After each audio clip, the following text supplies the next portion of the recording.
Well, thank you so much, Felicia, and welcome in. Happy Monday, everybody. I really forget that Monday is always such a good day of the week to start new projects and get yourself going on some fun new things.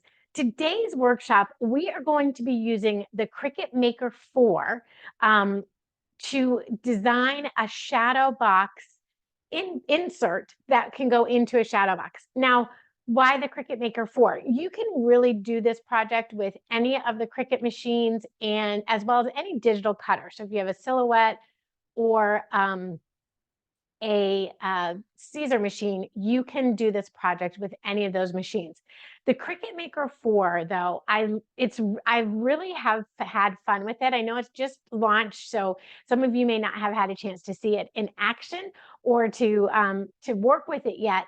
But the big difference with the Cricut Maker 4 and the Explorer 4 is the speed with which it cuts. So when you're working with a project that has so many layers in it. Like this one has 2, 4, 6, 8, 10, 11 layers that we're going to be cutting.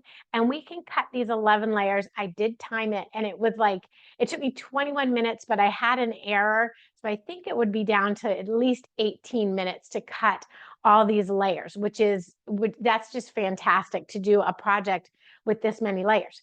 So we are going to jump into Design Space, which if you're not familiar with the Cricut ecosystem, Design Space is the software that powers your cutting devices. So whether you're using a Cricut Joy, an Explorer, or a Maker, you'll always be using Design Space to communicate and send over your project to your cutter to cut.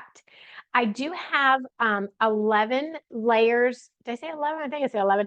11 layers of cardstock here that we are going to be cutting and then doing an assembly with. So you'll want to have your cardstock and a frame. I have the 9x9 shadow box.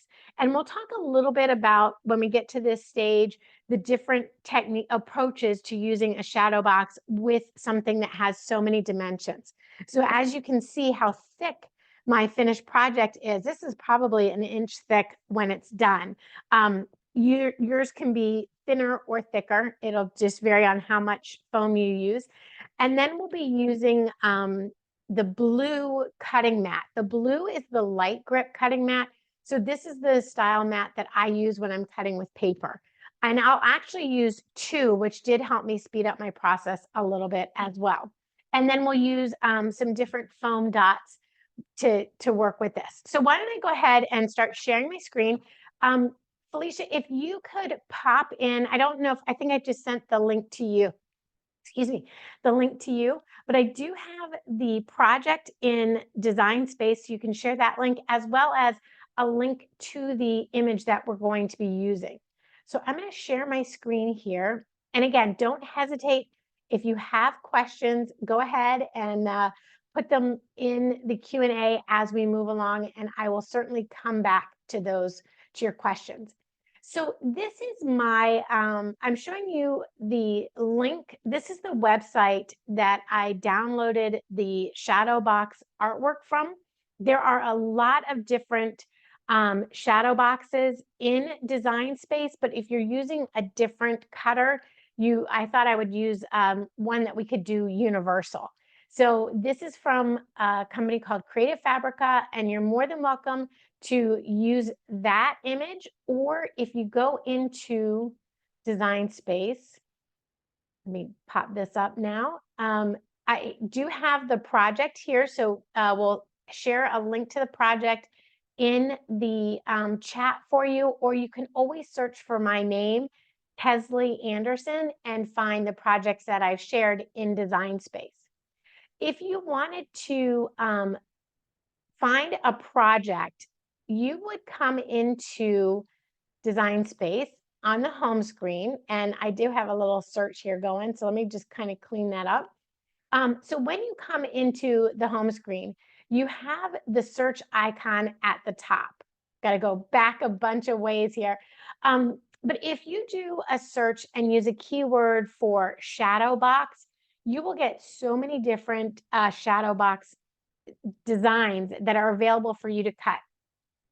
If you have Cricut Access, then you'll see like these are part of your Cricut Access monthly payment. You have those access to those.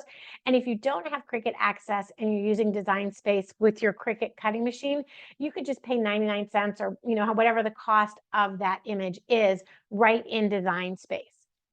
If you were to use the image we have in Creative Fabrica, all you would need to do is open up a canvas, and you would have a blank canvas, and you would, on the left side, go to Upload, and this is where you can upload an image, and you would search your computer. So usually if you've downloaded the image off of a website, it will be in your downloads folder, and so you can just browse your downloads folder and bring in that image that you want to put on your canvas. And when that image comes onto your canvas, it will come in with all of the layers that you'll need to cut. So actually, let me give myself a new canvas here. And I'll show you. So if I take my uploaded image and I'm going to bring that onto my canvas, so it'll show up right there. And then you bring that onto your canvas. You'll notice that on the right side, I have this red icon, and it's saying, whoa, this image is way too big to fit on your cutter.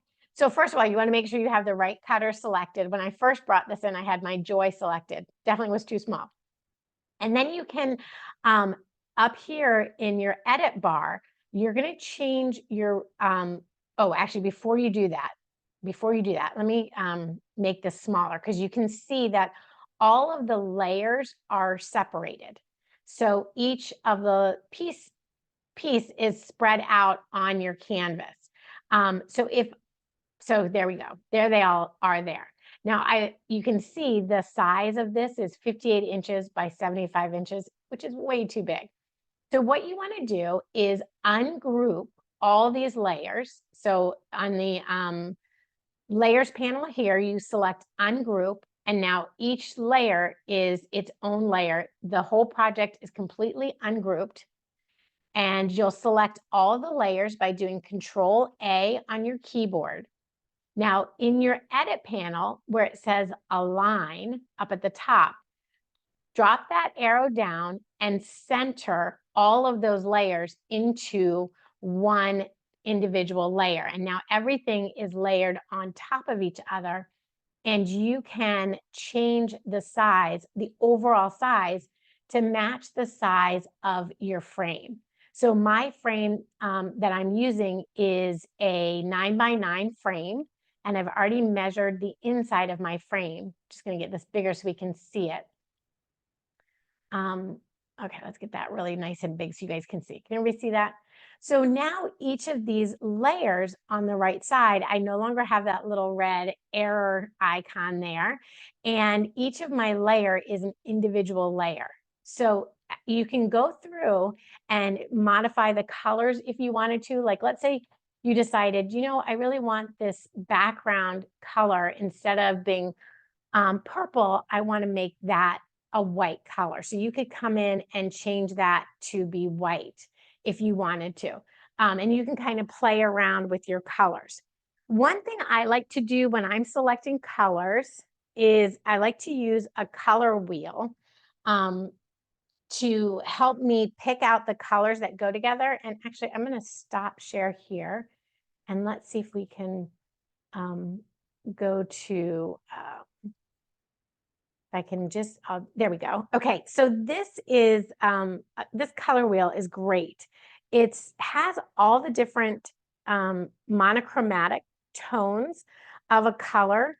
So if I were to pick out, say, and I love the little internal wheel. So if I need to pick out 4 or 5 colors, it will tell me, like, this shade of orange matches with this purple, which matches with this yellow and this purple here. So I'm following that green square on the background. And then within that color, I have the monochromatic colors I can select from inside there. So using a color wheel, if you want to change the colors around, is really helpful. and does make it a bit easier when you're working with a variety of different colors and you want to make sure that those colors are going to mix and match with each other. Fortunately, this image, when I brought it in, the colors were already selected. So what I did, though, if I wanted to change the colors, I would just I picked like, let me go, I'm going to just I'm going to hide some layers here just so we can get down to like the green layer here. So if I wanted to change these colors, I could just go up to the operation on the edit bar, that little green box, and I could change the colors and see what it would look like if it were a lighter color of green on top or darker green, or what if I wanted to make my leaves purple or, anything like that. So you can play with your colors here on your canvas and select the colors that will work for you. With everything selected to the 9x9 size, I'm ready to make my project. So when I select make, each image of my project is placed on a separate cutting canvas by color. So I'll be using, again, I mentioned the blue mats. And so each color is on a different layer. So I have and it's not the same. One thing I think that kind of always tricks me up that I have to remember, the order of the cut mats is not the same order as the colors on your canvas. So if I go back to my canvas, you'll see that the top color here is this purple, but when I go to make it, the top color is the yellow.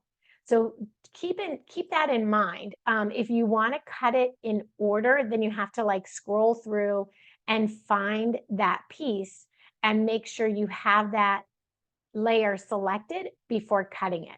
So what I like to do is I just like to start at the top and I will layer my paper in the order that I need to cut it in. I don't think I can share my screen and do the overhead at the same time, but I'll walk through and I'm going to layer my colors according to the colors on my canvas. So I have the dark yellow and then a light yellow. I'll cut 2 greens, the dark green first, and then the light green. I'll have a nice light blue and a brighter blue, a periwinkle color, a dark purple, my light pink, my darker pink, and then a dusty pink. So there are all my colors layered up in order that they're going to cut. So you want to make sure you have everything kind of like preset, pre-done, and it'll make it a little bit easier for you when you get to that part. And then you're going to be cutting on the mat. The mat is 12 by 12, and we won't be mirroring because if you are using iron-on material, that's when you want to mirror. So your machine, it will connect with your machine. The Cricut Maker 4 and the Air Explorer 4 all connect with Bluetooth, or you can use a USB cable, whichever is most convenient for you. And then you'll select your cardstock. So I'm using a medium cardstock weight here. So I'll select a medium cardstock. And one little tip is you see this little box underneath where it says pressure. It says remember material settings. You want to click that if you're using the same material for all these cuts. Then I don't have to go back to my software and advance for each one. It will automatically do it. So once I've done that, I'm ready to load my mat and get started. So what I'll do, as I mentioned, I am using 2 light grip mats. Now, your mats, you can use your mats for a very long time with a lot of different cuts. So I have a number of mats that I use. This one, however, these are pretty new mats. So they do have a lot of stick to them, which is good, but I want to make sure that I don't tear my paper as I'm taking it on and off. So first thing, I'm going to line up the corner of my paper with the corner of my blue mat here, and we'll put that down. Now, one little trick that I didn't I didn't used to use one of these brayer tools, but these are really great tools to make sure your paper is adhered down and it's not going to slip around on you. Then on the second mat, I'll load my second color, which is this lighter yellow. And see, I've got all my colors lined up how they are in the Design Space software. You want to save your covers on your cutting mats so that you can keep them clean. I do put a little sticker on the corner so I know which is the top side of the clear plastic. It does have a right and a wrong side. So before I even use it for the first time, I always put a sticker on the top corner. It's a great little tip. Okay, so now we're going to put that on there. And then I'll use my brayer again. If you don't have a brayer, you can use your hands. If you're really worried about it, you could use a rolling pin.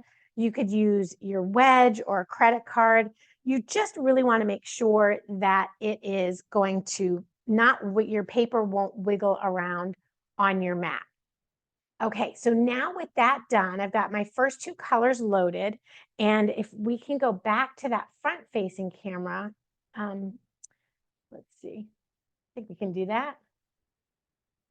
Maybe, I should use both cameras, have them side by side. Okay, so we're going to do the darker yellow first, and then we'll do the lighter yellow.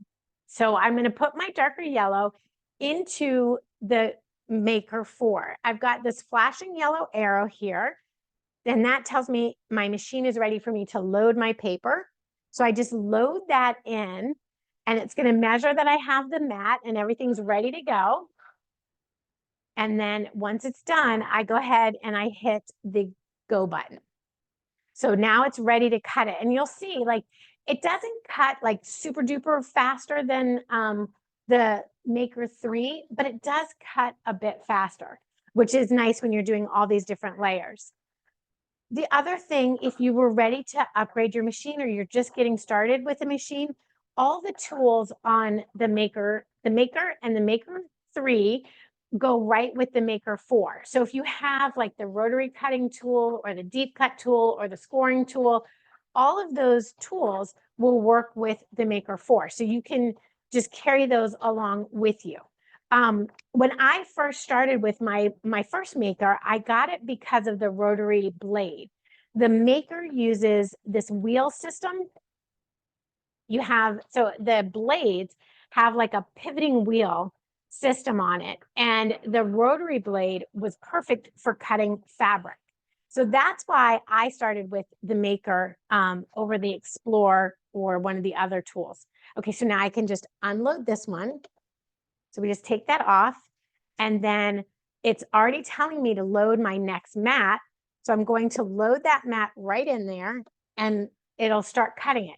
I didn't have to go back to my software and tell the software, hey, don't forget to cut with this material, because it said I was cutting with cardstock. So now I just hit that arrow and it's ready to go. You hit the arrow. Okay, so can we do, Felicia, I'm just gonna add my overhead spotlight there. Tell me if that's not good, if that doesn't work out well for you. So once you have it on your mat, we need to take it off the cutting mat. Turn your cutting mat over and begin to peel your cardstock from the mat. You're really peeling the mat from the cardstock. So we're just gonna walk our hand slowly over the paper that cut to remove it. You wanna make sure any little pieces come off properly with what's cut. Okay, so we'll just take that right off there. And any of these little pieces here that's stuck on, you can, I take those off with my fingers, but sometimes they get under your fingers and they'll stab you. So you can use this little spatula tool is great for moving these little pieces off your mat like that. And at the end, once everything's cut, we'll talk about how to keep your mats clean. Okay, so now that that's off of there, I can then take my next color, and I'm just gonna double check my software. My next color is the dark green and the light green. So I wanna make sure I've got those properly selected. So we'll put the dark green here. Again, I can start in my upper corner or my lower corner. So if you feel like It gives your mat a little bit more longevity. Flip it over and you can put it on the bottom side. It doesn't matter which way you load your mat. You can put it in the upper, like the corner with the cutout in the mat, or the bottom of it.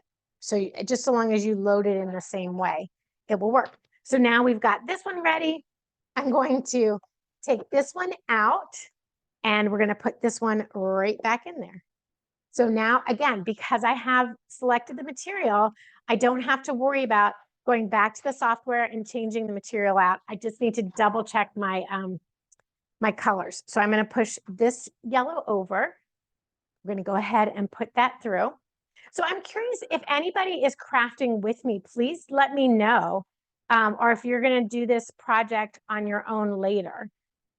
Let me know, because there's a lot of, I think there's a lot of fun techniques that you can do with the shadow boxes as you're learning to work with the different techniques. So I've got all these little pieces. We're going to just scoot those off again. Sometimes when I have a lot of pieces like this, I'll use my little wedge here and I'll just kind of push those right off like that. And I'm trying to beat the cutting. So I'm ready for the next one. I almost need 3 mats, don't I?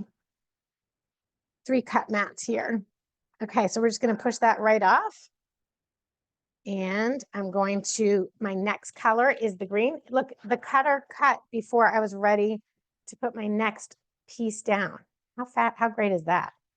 Now, I will say that when I'm doing a project like this, I do, okay, I'm going to go back. We'll load this one into the machine and take out the other one. I do like to pay attention to myself when I'm doing this. I know I like to craft and watch TV. I'm sure you guys do that too. You're in your zone and you're watching your favorite show. But when I'm doing something like this complex of a project, I really do have to pay attention because I will put the wrong color in. And I probably will do that today. Because I'm talking while we're doing this. Okay, so we've got our green. Now we're just going to take this one off. Again, we're just rolling the mat off. Like you can see, I'm practically curling the mat in half and it's coming right off. Now, this is a Cricut mat. If you have a different mat, I can't guarantee like it's going to come off this beautifully, but so just keep that in mind. This is the Cricut mat. Okay, so we got all these little pieces. We're going to tuck those to the side, and I'm just going to double check. Let's check our screen again. Where am I here? Okay, so we've got the light green and the dark green has been cut. Now we're moving to the light blue and the dark blue, I think are my next colors. Yep. So I've got my light blue and my dark blue will be next. So I'm working my way through my stack of colors. So this is our light blue here. And I'm just going to put that down. And we're going to go like that. Now you can really use any weight of cardstock you want to use on this project. I prefer to use a medium weight because it just gives it a little bit more stability over a lighter weight type of cardstock. So that's just my personal preference, but you can use pattern cardstock on a project like this. You can use heavy cardstock if you wanted to. You could even, if it wasn't too intricate a design, you could use chipboard and really go for a big design if you wanted to. Okay, so now we're on to our turquoise blue. Okay, so, oh, thank you for watching today. Have you tried to make a shadow box yet? Is this your first watch of a shadow box? Okay, so now I'm just going to keep cleaning up my little pieces. So like all these little pieces here, we're just going to push those to the side as we're working through our cut files. I'm going to grab my trash can and bring it over. One other thing, once we have everything cut out, we'll want to work with making sure we have our layers layered up properly. By that, I mean, we know the layer that they're going to go into your frame. So we'll want to make sure that. And then also sometimes if I'm cutting and then I plan to glue later, I will mark my layers with the colors that are the top and the bottom. So I know, where the top of the design is and where the bottom of the design is. But look at how nice this is coming out. So that's going to be one layer. And then this will be another layer. That precision cut, this just will lay right on top of each layer as we're going. So we're going to get some really great results. While the blue is cutting, I'm going to start adhering. Now, when you're working with these multiple layers, let me show you my side view there. Instead of trying to put foam between all of the layers, what I did was when the colors matched, so like when I have the green vines and those two layers match, I'm going to glue those layers together, and then I'll put the foam in between the green layer and the purple layer and the blue layer, instead of putting foam between every single one. That way, one, you're not using, you're not making it a super thick, because if I did that, this would be twice as thick as it is. It also makes it easier to work with. So once you have it, once you're cutting it up, I like to use this Ultra Bond adhesive for my paper. It dries clear and it's not a liquidy glue, so my paper doesn't warp. I actually have one set aside to show you guys that I did use more of a liquidy adhesive, and I want to show you that it can warp your paper. So you do want to be careful with the adhesives you choose to use. And I'm just putting a little bit on the colors on the inside here, these little frames, just some little dots here, just to make it so it'll stick nicely. Okay, my blue is cutting out. We are cranking through this cuts. I tell you, the Maker 4 is faster than I am, and I thought I was pretty fast. Okay, so we're just going to put those all like that. And I just do a little extra zigzag around the edge. This dries pretty quickly, but it's not too quickly. So I still have some room to work with it. And I got to make sure I have everything lined up. Okay, so what I like to do when I'm ready to adhere this down, I will line up my bottom first, and then I'll lay it down as I go. So I just want to make sure my leaves line up and everything. And if it doesn't, I can give it like a little bit of a nudge and make sure it lines up before I give it a good push down and make sure everything's right there where I need it to be. So I'm going to let this color dry while I keep cutting. We've got the blues have now cut out. Let's make sure I don't have any adhesive there. Oh, Maddie, the color wheel is, you know what? It's an old color wheel that I have. Maybe Felicia, if there's one on the Michaels website, we can add that link on there. But it's an old color wheel that I have, and it was designed for knitting. So it's got like the little, that's why it's really for when you when you're picking out your yarns. I can look and see who made that one, but really any color wheel will work for you. The color wheel, I always love to default to a color wheel when I am crafting. It gives me the confidence to go, oh yeah, these colors match nicely and this will go together. So that's why I like to use a color wheel when I'm crafting.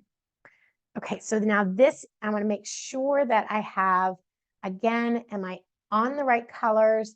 So let's see where we are here. Yep, I've done my dark blue. Now I'm just ready for this periwinkle color to go through, and I'm ready to put that one in, and we'll get that one cut, and I'll take my other light blue out. So we'll take this one off here. I also have another little tool I'll show you guys I created years and years ago when I was scrapbooking. Because, you know, a lot of times when you scrapbook, you're working with colors as well, and which colors go nicely together. So sometimes if you have a good color combination that works, you want to use it, again and again. So you can make a little reminder book of colors that you've used that work well together.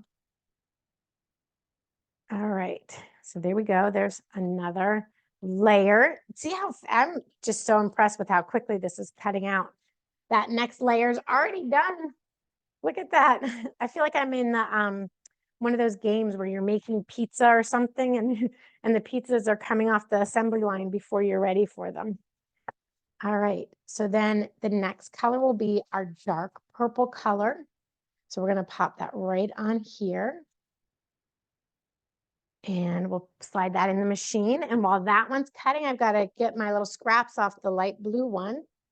So again, I'll just use this tool wedge. Now the wedge you'll feel like it picks up some of the adhesive on your mat. So if your wedge gets dirty, grab your baby wipes. You should always have these handy in your craft space, your little baby wipes, and just kind of clean off any gunk that's on your wedge so you don't scrape up your mat, and it keeps your mat a little bit cleaner. If you get any little residue on there, you can just scrape that right off like that. And then we're just going to go right, and I just push this off. Now, the reason you want to remove these little pieces, you may think like, well, it's not going to get in the way of my paper. My paper will still lay down flat.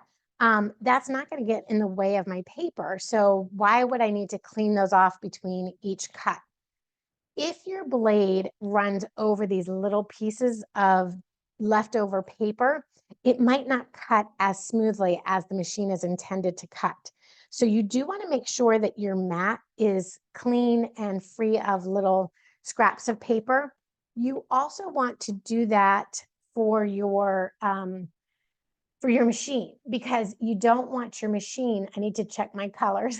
If a little piece gets underneath your blade, let's say, okay, my next one is this light, is this the pink or the purple? Oops, that's my background paper. I did not, so I'm on my last three colors are my pink, my hot pink, and then my dusty rose. All right. So what I was saying about those little scraps of paper, if it gets caught in your machine, like underneath your blade, it can make your blade drag across your cuts. So your cuts won't be as clean, and it can actually really ruin a whole project if your blade has a little piece of cardstock in there. So you do want to make sure that, you're not carrying those little pieces back to your machine. Okay, so here's our mother. Oh, I love this. This color is so nice and deep and rich. And I just have these 4 little pieces to pull off. So what I was saying too is like, sometimes I'll do my cutting during the day, and then at night, I'll do the assembly part of it, and I'll just kind of put it all together in the evening, which is nice because I can sit there and do that. And that's where you do want to mark your papers where the top of your project is. So like if your top of your project moves, you kind of want to make sure you remember, okay, this is the top part of it, and that I need to have that when I assemble it where the top is. Okay, so we've got this one and one more to go. We are doing amazing. Let's see, this last one has a bit of cutting. I'm a little bit, I don't want to really rush through and glue yet, but maybe we can get one more glued before we go to this one. It's a whole process, but see how pretty it's coming together. And I've got a really fun thing. I'm hoping I have time to show you guys a really fun addition we're going to do on this one that I don't have on the first one. But like, look how pretty that turned out. And this will be the backing of it. That's so pretty. And you can save your scraps if you like to save your scraps. You can certainly save your scraps and use them for another project. A lot of people will save scraps together in like a Ziploc baggie or something and put all the blue pieces in a Ziploc baggie and all your purple in a Ziploc baggie together. These little tiny pieces though, I'm going to go ahead and get rid of those and give us a clean surface to work on. Got 2 more. So we'll just, again, pop that one out. And this one goes in. I've got it in that upper right corner there, upper left corner. I'm going to go ahead and put that in and let that one cut through. So then I have 1 more to go. So we'll flip this one over. We'll get this one off. This one has a lot of pieces cut out of it. So we really want to make sure I'm careful and just peel those off. I don't want them to tear. So you just carefully peel that off. If your mat is brand new and it's super sticky, you can take your mat and push, like rub it up against a cotton t-shirt or something to remove a little bit of the stick. But I think I kind of just run the risk of cutting it or using it with it being more sticky than less sticky. That's just me. But again, you can just use that little knife there and pull those off. Them all going to one corner.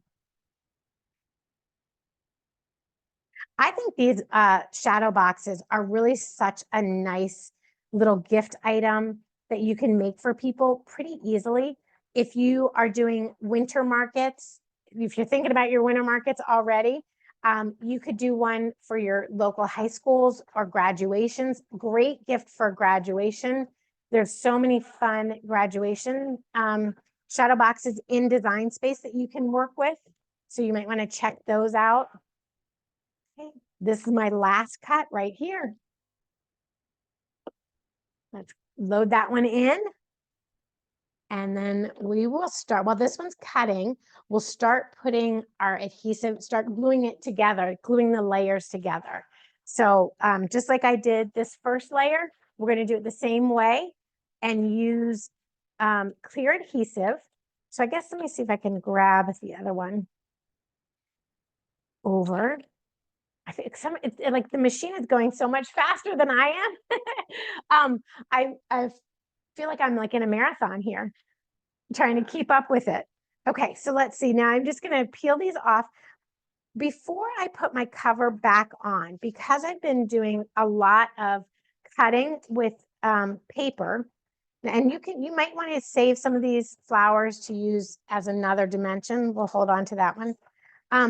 But since I've been cutting with a lot of paper, and paper has fibers to it, it can make your mat a little bit dirty faster, if you will, where you do lose some of your stick to your mat. So that's where you want to keep it clean. So we're just going to take all this off, make sure how that got back on there. Okay, so we're going to make sure all that's cleaned off. And then I'm going to take that baby wipe. So a lot of people ask, how do I keep my mats so that they last longer and you can use them over and over again? Take your baby wipe and just wipe your mat off. Make sure you have all the little pieces off. If you've got like a little smudge there, just work that off. And you will feel at first, you'll be like, oh no, I've ruined it. It doesn't have the stick anymore. It's still, the stick will come back. So at first you might like put your hand on it and be like, it's not sticky. Give it a second to dry and that stick will come right back for you. So you don't have to worry about that at all. Let's get this last one. We're doing awesome. Okay. Oh, thank you. Felicia just dropped a link for the color wheel in the chat. I'm not going to clean this one off right now so we can keep making our progress here on our project. Okay. So now let's get all my little pieces out of the way. Oh, it does not look so pretty. I love that color. All right. So now what we're going to do is start to stack our colors one on top of the other. So each layer has each color kind of design part of it has 2 colors with it. So like the mother has 2 layers, the blue flower has 2 layers, the purple flower, the yellow flower, the leaves, those all have 2 layers. With those layers, those are the layers that I chose to, instead of putting foam between those layers, I want to adhere those layers together. So again, I'm just going to take my Ultra Bond glue, and this is a paper glue that you can use. It's intentional for paper. It's great for all kinds of things, really. I use it quite a lot of different projects, and there's bigger containers. I just like this one because it has a bit of a smaller tip. And so you can just use it and get those little dots as you need to. If you get too much in one spot, clean it up now before you adhere it together. It does dry clear, but it's like a shiny clear. So it can show a little bit. I don't usually worry about it because it'll go behind glass, and you have all other kinds of layers on there. So I don't usually worry too much about it if a little of the adhesive kind of comes through. But you just may want to, make sure that that doesn't happen. So you can see I don't need that much, and it will dry really quickly. So we're going to line up that bottom and drop it right on top and lining up the side. So I'm kind of holding it up a little bit as I'm putting it down so that it doesn't just stick real quick. And if you wanted to, you could, oops, I got a little bit of glue there. You could put it between a book or something to make sure that it's going to stick down for you, and let it dry. So there we go, that layer. And I'll set that one aside, and we'll do this next pink flower. And again, you want to keep those wipes handy. I have a little bit of adhesive on my fingers already. I can feel it. So I'm just going to wipe my fingers off with that. If you wanted to, another really good glue pen that I like to use when I'm needing small pieces to glue together is, does this one go here? Yeah. So another one I like to use is this Zig two-way glue, and I think it's now called like Recollections two-way glue, but this is really nice. It does go down in small little lines there, you can see. So it's like a ballpoint pen tip, and it really gets in there and gets those little spots. It does dry even faster than the Ultabond, so I tend to use this one a little bit more because it just gives me a little bit more of time to get it all on there. Now, if you wanted to add some three-dimensional items onto your design, like some pearls in the center of the flowers, or if you wanted to do like glitter cardstock, you can really get super creative and fun with this. Like for those graduation ones, it's cool, to use like some black glitter paper might be really fun. And then we're just going to a little bit over here, a little bit over here, make sure that's all going to stick together like that. And then we'll put that back down. I always kind of forget, like when I flip it over, do I have it in the right way? Okay, so we'll put that down there. Again, checking it, yep, and lining up my bottom and then the sides and the centers as I go. So you can see how precise those cuts are and how well this lines up with itself, each layer. And you can even use your brayer if you want to make sure you've got it down really nicely. You can grab your brayer and use your brayer there. Uh-oh. Maybe that wasn't supposed to be on there. Okay, put that one up there. All right, I'm going to set that one aside, and then I have my blue and my yellow left to go. So here we go. Let's get this one lined up. That's going to go like that. And if you have any little teeny pieces that didn't, fall out, you want to make sure that those kind of came out. You can use your weeding tool and give those a good little pop out there. And just give it a little look, make sure everything cut out properly. Turn it over and we glue. So it's you can see like it goes together. Something like this, once you've got it all cut out, it really goes together so nicely. If you had any questions about the Maker 4 or the Explore 4 or any of the Cricut machines, that you're like, oh, I wish I knew blah, blah, blah, whatever it is, please feel free to drop it in the Q&A, because while we're gluing this together, this is a really great time for me to answer those questions. But if you had like a, I wish I knew this kind of question, please feel free to drop it in. That's the beauty of these live classes, is we can answer those questions right while we're here. Okay, so we're going to do the same thing, just layering that right on.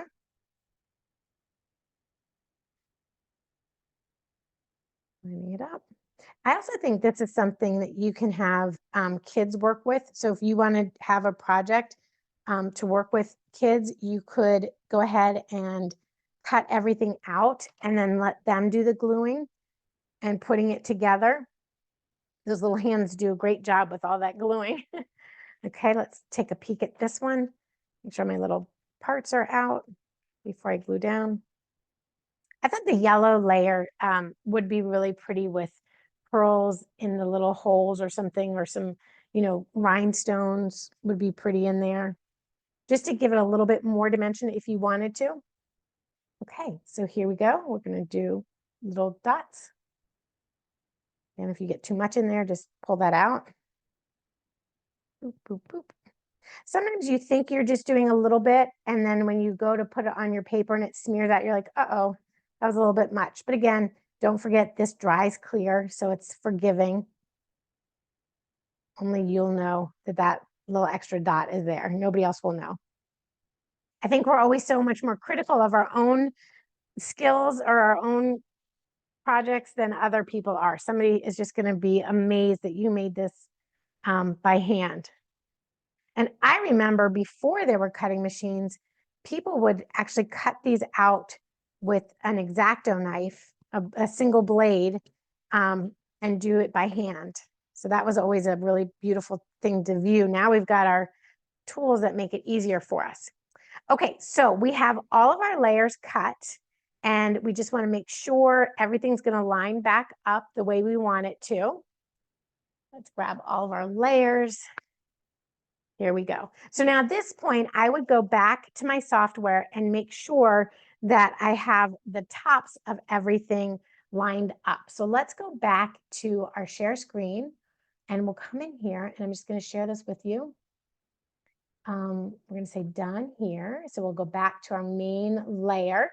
So I have my mother. Obviously, we know that where the top is on that one. And then our yellow, this flower with the 6 petals on it, that's my top one. So I'm going to put that on the top. And then we'll do that one. And then my blue, I've got these 3 little flowers at the top. That's perfect. I always get things turned around when I'm making them. So it's always good to go back in and check, and you've got it right in design space so you can see, how it goes and did you do it right and everything.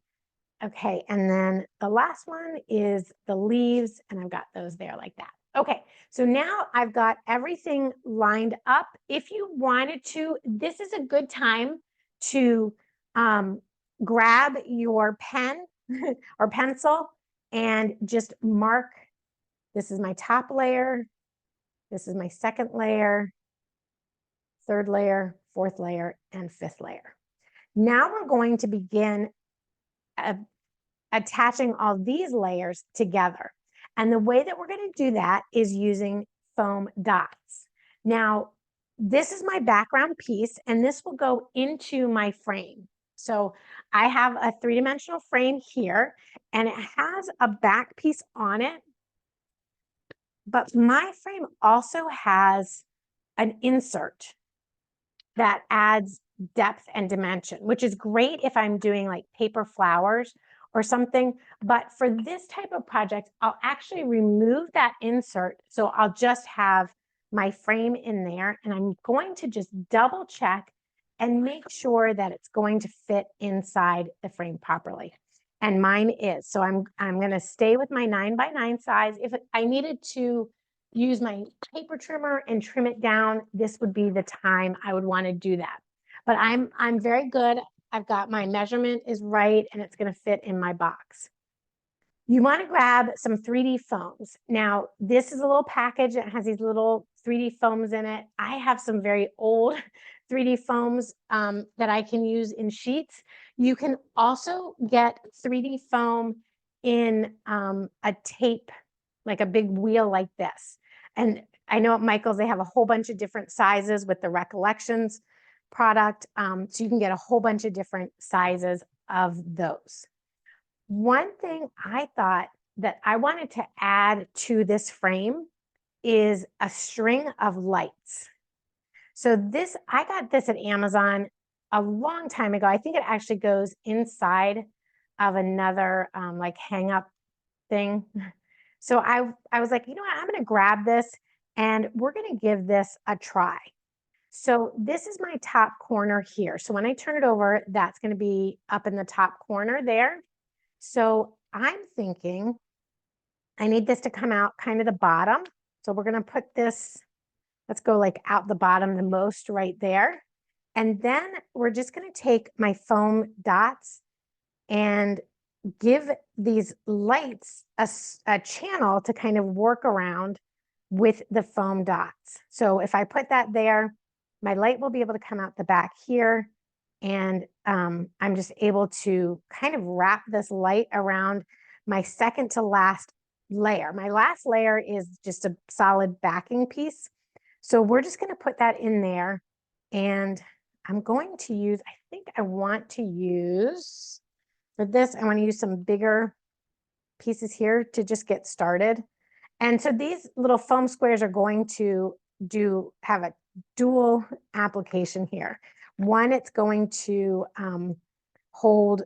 give that dimension to my frame that I want, but it's also going to allow my colors, the lights, to kind of stay in place. So we're just going to work that around, and I can, work them into this wire bends a little bit, so I can kind of hide that in there a little bit like that and bring it around. So we're just going to do this all the way in the back. And Felicia, I think this is going to take me over my time, but I kind of want to get this done. So let me know if that's not okay, and I'll scoot to the next layers. You are fine. Okay. So if everyone wants to just hang in, it might take me an extra 5 minutes or so just to get this positioned in there. And don't forget that all the Michael's classes are recorded. So if for some reason you miss it or you have to head out, before we finish, you can always watch it on the Michael's YouTube channel.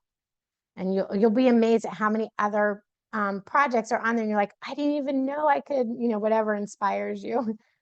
Okay, so we're just going to wrap this around and keep bringing it through. I should have wrapped it sooner, I guess. Maybe bring it down like this. Just experiment with it. Whatever seems to be the right movement for it, I'm going to do. And then we'll see how it goes. It's going to be pretty cute though. Especially if you want to use something like this, like a light, a night light or something. This is a cute way to do it. That up there. I guess I probably could have put my foam dots in first and then wrapped my light around my foam dots, but we'll see. We're doing great. We're just gonna wrap that right around there. Oops. No, I'm not gonna, I'll wrap it this way. There we go. Gonna bring a little bit in the inside. So on this one, because these pieces are bigger, and this is why I glued those together, because if you tried to put the foam dots on the little pieces of the darker green color, that probably would just be a little bit of a challenge. So using the darker green as an accent tone and then gluing that onto this one does make it easier to kind of put it all together. That makes sense. So you're not trying to put these little foam dots on little skinny pieces of cardstock. Okay, so here we go. We're coming to the end here. Almost got it on there. I love this. And if you wanted to, just a little finisher idea would be to take your vinyl, and you could add like a little saying on the design that says like mom established, and put like the year the mom was established or something. Okay, so now I've got those all on there. I don't see any wire showing through. Start up in one corner and work your way around the design, peeling off all of these little components. Okay. Now I do put them in the middle here because you do want to kind of give that dimension there as well in the middle parts of it, not just on the outside. So keep that in mind, that you do want to add your foam dots on the middle as well as the outside of the outside edge is what I mean. I'm not sure if that was clear. Oops. Come on. I'm gonna have little squares all over the place when I'm done. You know you've been crafting when. And then when I put this in the box, I'll have to like leave the little clicker part out of the back of the box so that will, I can turn it on and off. So that'll come out through the back.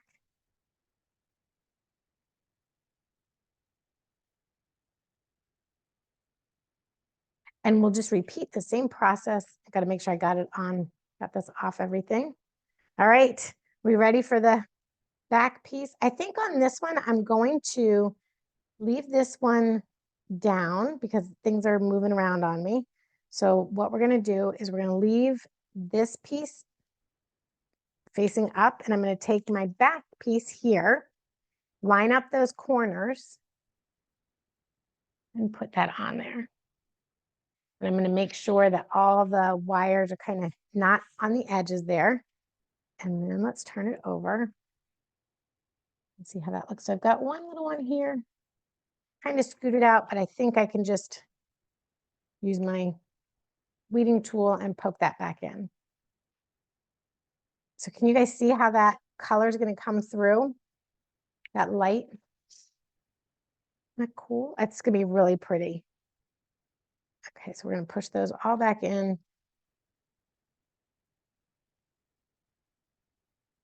Okay, now we're ready for the next layer, which is going to be the pink layer here. So this is going to go on top of it. And we'll just, again, we're going to add the foam onto this piece. I'm going to use this big wheel here to make it easier.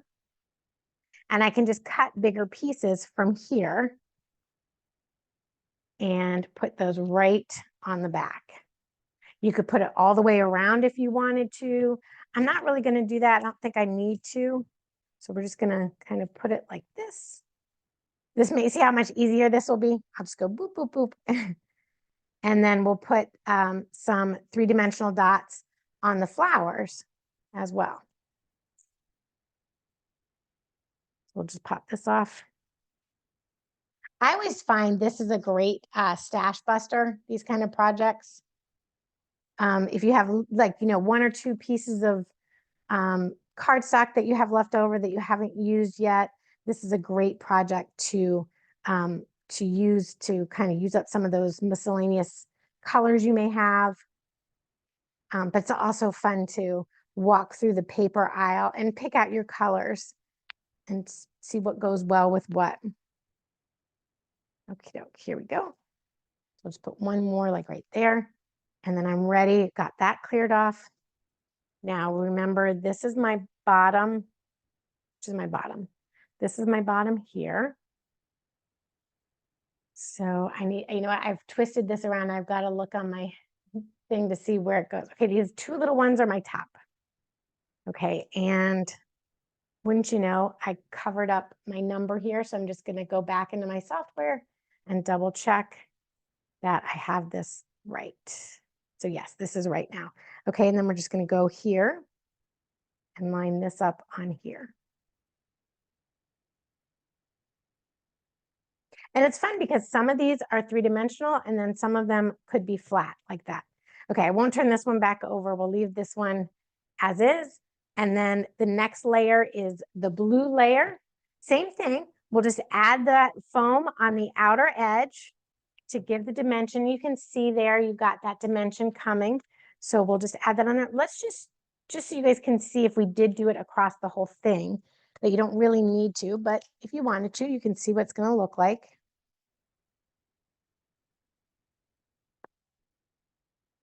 There.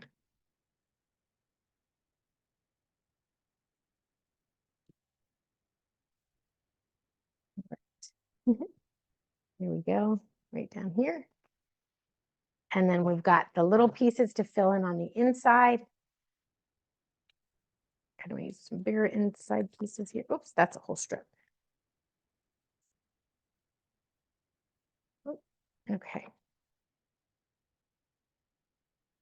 Maybe right here and here, here. I'll do all these little ones. So cute.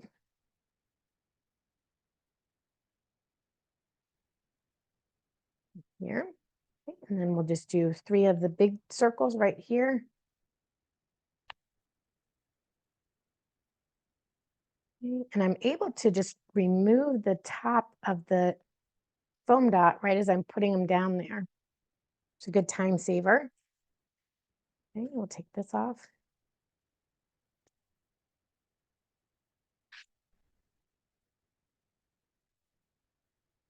Oh, I love this. I love all the colors on this. You could do it to match, like if you wanted to do mid-century modern colors with browns and oranges and some like of those sage green colors, or if you wanted to do 80s retro colors, you could do those colors. I think the color choices you make really set the tone for your project.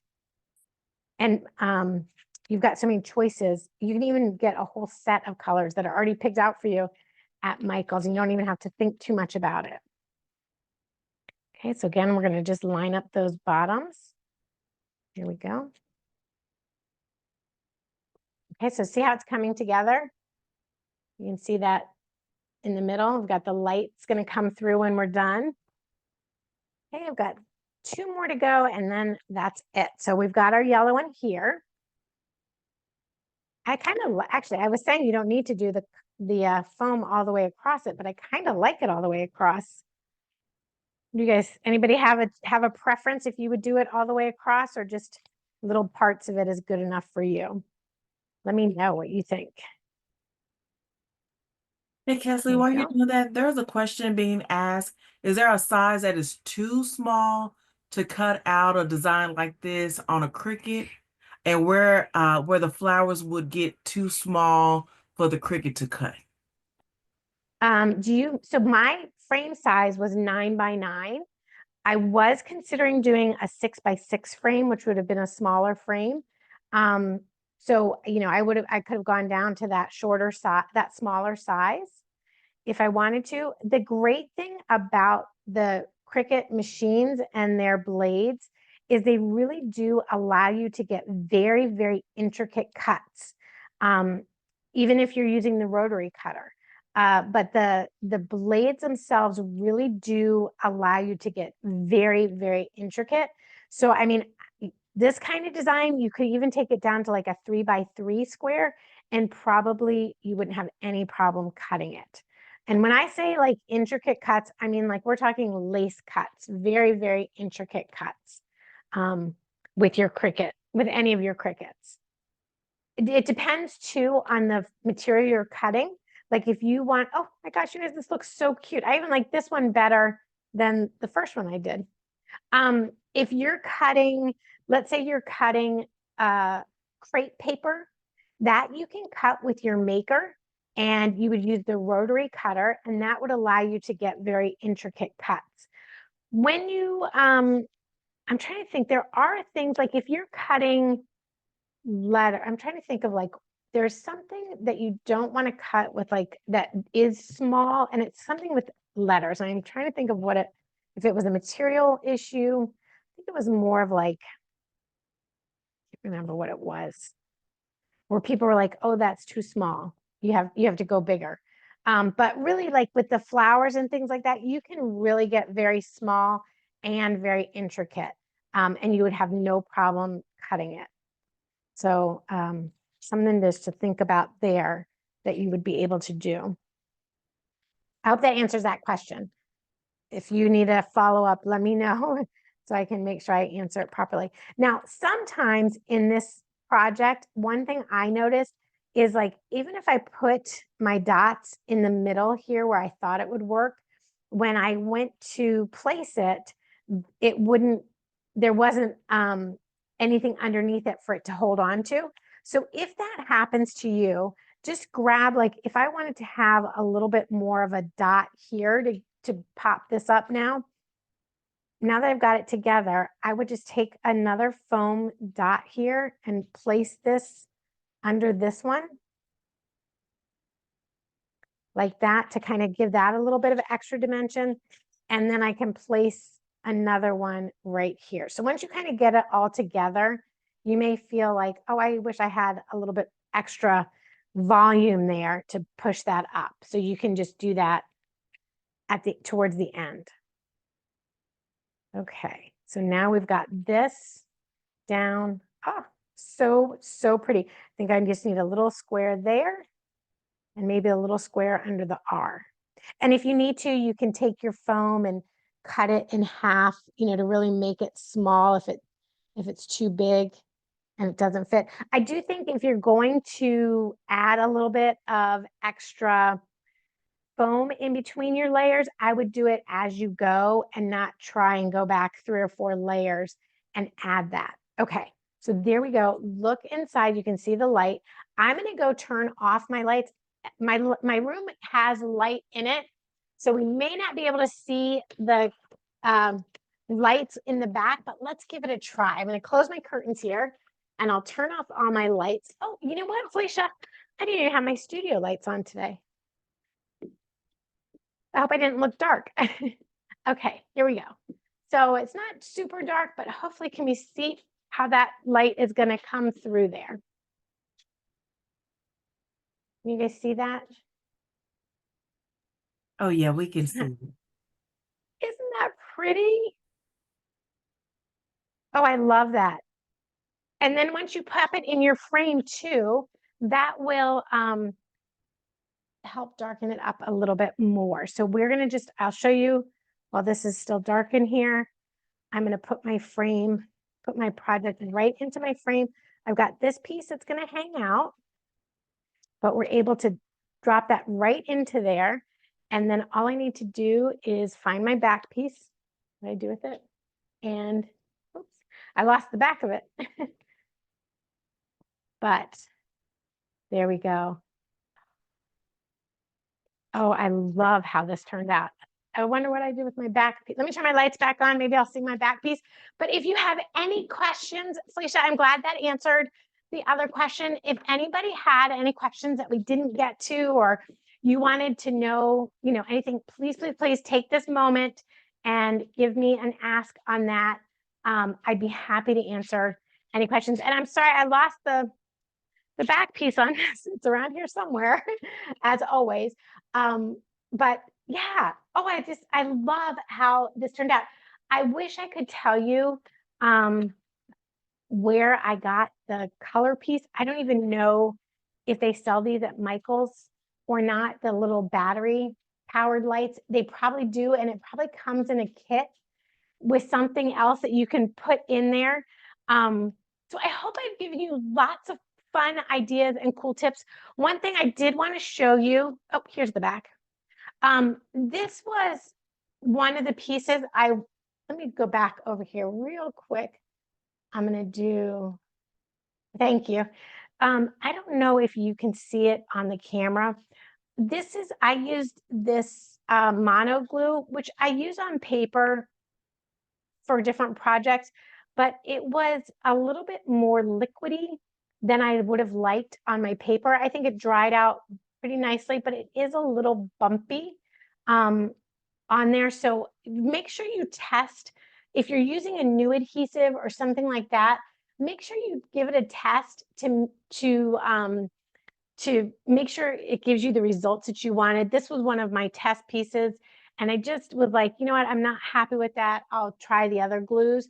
So if you're using a new glue on a project, please do like give it a little test and see how it works out for you. There's our backing. Oh, upside down. All right. Well, great. Thank you so much for joining me today. This is being recorded, so you can always watch it back. If you would like to find the project in Cricut Design Space, just go to my profile, Kesley Anderson, and you'll see all the projects that I've shared to date in there, and you can jump right in there. I do have the image link in the project description. So thanks everyone for joining me. I hope you have a fabulous week of crafting, and this gets you inspired for making either a project for yourself or another mother. So, and you can use this idea again, graduation, Easter's right around the corner. We have weddings right around the corner. So lots of fun stuff, everybody. Have a fabulous week. And Felicia, thanks so much.